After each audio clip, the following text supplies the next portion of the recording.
Despite resumption of IMF program, Pakistan is still reeling under dollar liquidity crunch, while floods have aggravated the situation. In New York at the UNGA, our Pakistan Bureau Chief Anas Malik spoke to Pakistan's Finance Minister Miftah Ismail on the country's financial stability and only possibility of resuming trade with India. Watch.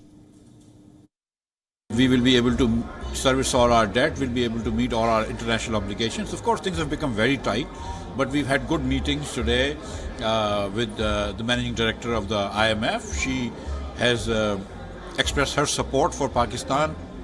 Yesterday we had an excellent meeting with the President of France, who's going to host a conference, international conference, to help Pakistan. So we're talking to our bilateral friends, donors, and multilateral agencies, and I think we should be able to overcome this crisis easily. Do you think that Pakistan should resume trade in India? We saw that both the prime ministers were in SCO together. They endorsed the SCO trade and transit connectivity as important. So do you think, is it viable to resume trade right now?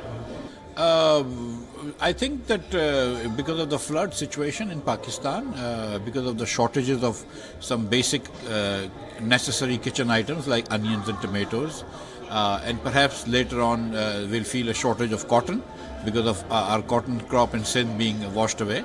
I think it would be important for Pakistan to look at all options to import these things at reasonable prices. And what's the deal with Russian oil and energy imports?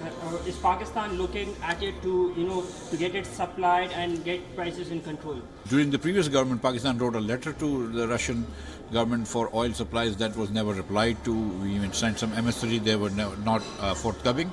But now I see that there's a slight change in the Russian position, and that we are going to explore these options of importing LNG and other gas from Russia, including pipeline gas. Although it's just a long-term project, but that's something that Russia has expressed an interest in.